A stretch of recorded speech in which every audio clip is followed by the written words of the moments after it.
steroids. I'm not taking any now, but this summer I will be doing my first cycle, and I guess I'll tell you guys, but do not copy this by any means. If steroids are legal, don't do it, but it will be 400 milligrams.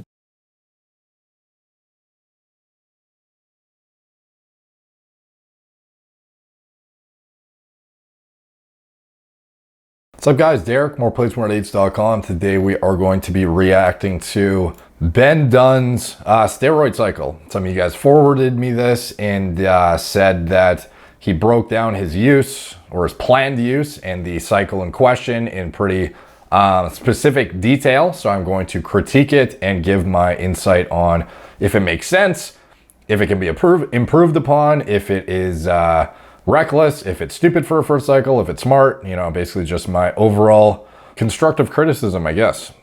So, okay, so I got it queued up to the right spot and we were going to get into it. And steroids. I'm not taking any now, but this summer I will be doing my first cycle, and I guess I'll tell you guys, but do not copy this by any means. If steroids are legal, don't do it, but it will be 400 milligrams of testosterone per week.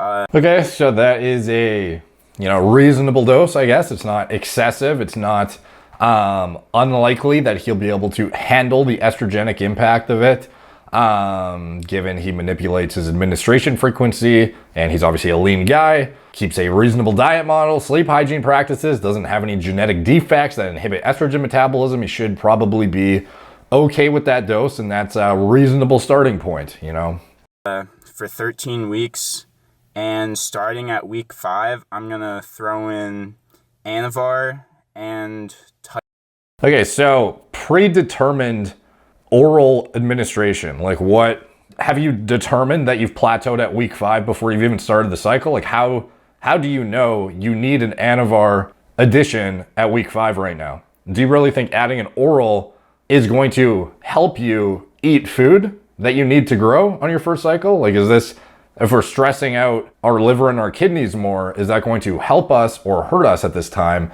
when we're literally hitting stable blood serum concentration, steady state of the testosterone, likely for the ester you're probably using? So for me, I don't like the predetermined oral dosage, oral being thrown in at a specific time. It's nonsensical. There's absolutely no reason why you would throw it in unless you somehow could predict ahead of time that you were going to plateau at that point and you couldn't handle any additional burden of, your testosterone base or something like that. So, there's a lot of reasons not to use the Anavar or to at least time it more appropriately. So I'll let him continue. Titrate that up to start at 10 milligrams of Anavar, and I think we're titrating up to 50 milligrams by the end of the cycle.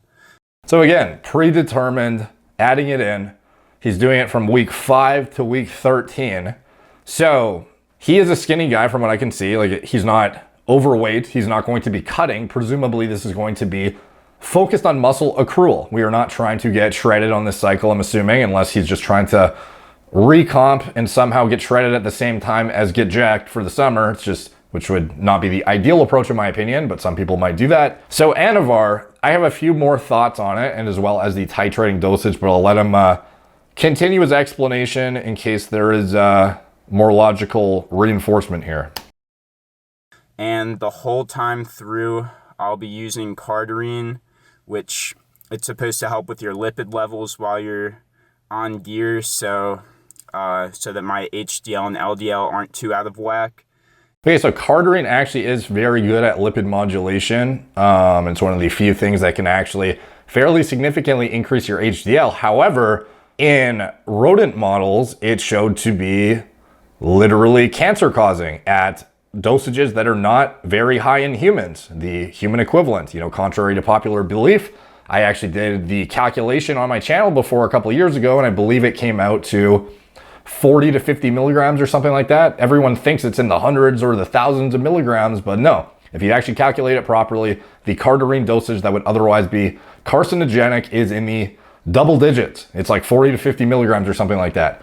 So is this a drug I would risk using just for the lipid modulation properties? No, I would use something that actually is designed and has been approved by the FDA for lipid modulation, like ezetimibe or a PCSK9 inhibitor, or something that is actually efficacious and is well tolerated in clinical trials and is not fucking cancer causing and is going to make me paranoid about inhibiting another fucking up my health in order to slightly improve something else here. Now let's talk about the Anavar.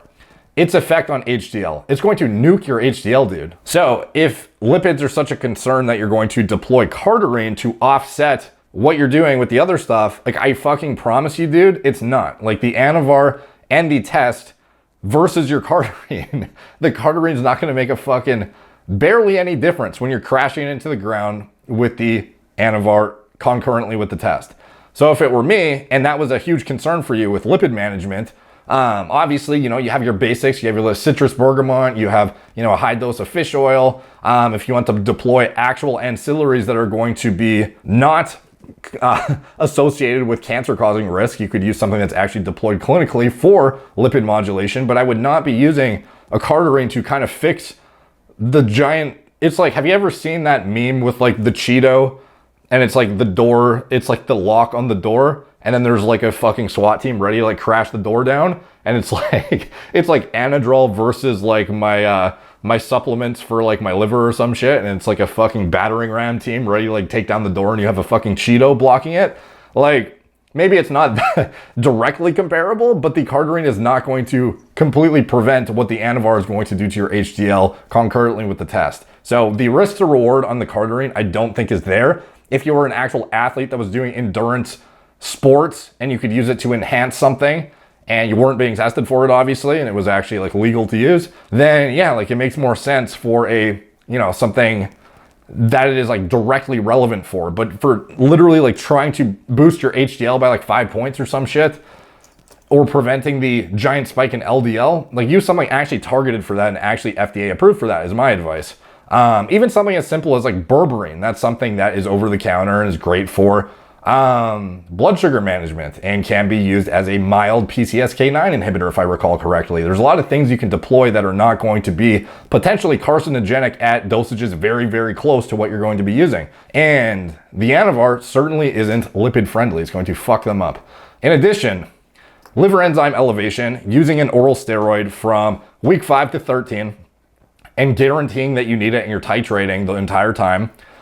Do we know that, like, obviously Anavar is kind of unique in that it's majorly metabolized by the kidneys, or at least that's what the literature suggests, as opposed to the liver, like other 17 alpha alkylated steroids. However, it is not stress-free on the liver, and it is going to raise your liver enzymes in a dose-dependent manner. And if you're titrating up accordingly, you can imagine what that extra organ stress is going to do potentially to your appetite while you're titrating up for those literally like 2/3 of your cycle.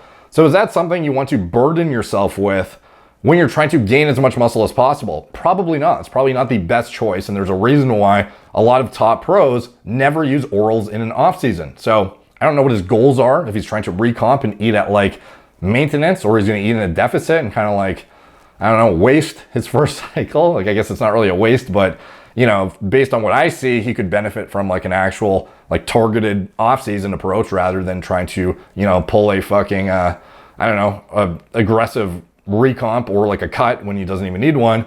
So, you know, this probably would be something to keep up your sleeve for maybe like the tail end if you plateaued significantly and increasing food did not do anything to improve your progress. If you plateau, is the first move going to be throw in an oral or increase my oral dose? Like, no, like ideally you would leverage the actual thing that is dictating how much muscle growth you're going to get, which is your food and your training. Modulate that accordingly. And then if you plateaued and you still can't get progress above and beyond that, then look at the pharmacologic route. You know, I would keep that as like the last ditch resort, maybe like the last 4 weeks or something, if you actually plateaued to the point that nothing else was working. And in addition to that, the SHBG reductions of Anavar are quite significant. So like on testosterone only, yeah, you're going to get your SHBG quite significantly decreased as well when you're on a super physiological amount. But the Anavar and any other oral steroid in general is going to aggressively crash your SHBG to the point where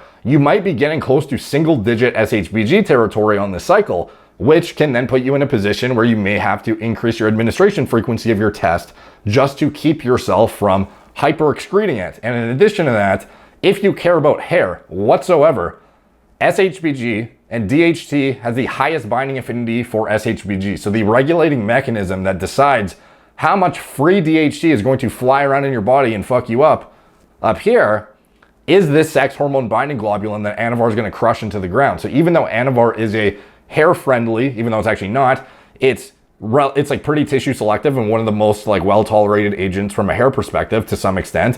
What it does to your SHBG is going to make your testosterone so much more unsafe for your hair. It's quite dramatic. So you might want to keep that in mind too. But that is sort of that's a lot. That's a fucking mouthful. But anyways, let's see if there's anything else. And a fuck ton of health supplements like for organ stress and stuff like that. So I'm not gonna list like every health supplement that I'm taking this summer, but it's a lot of shit.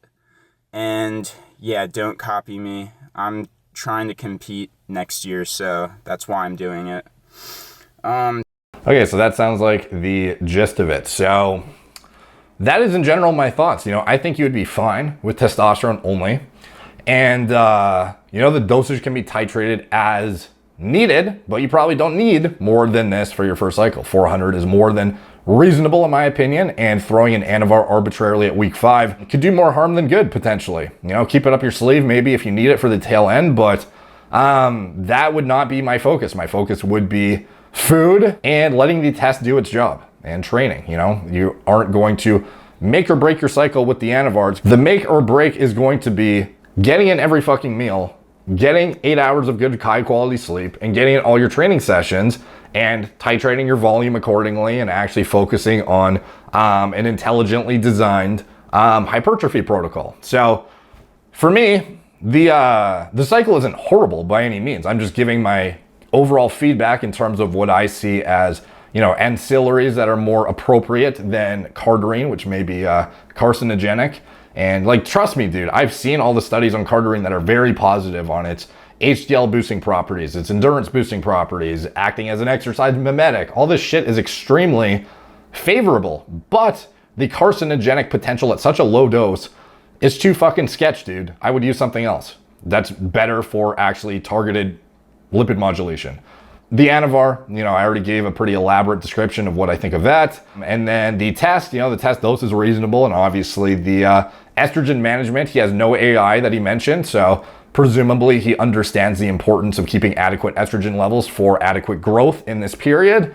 And, administration frequency can be manipulated accordingly based on response to the dosage itself, and other practices can be deployed before you have to dig into the aromatase inhibitor, department or something that you might not necessarily need. So in general, it's not the worst cycle ever. It's fairly responsible.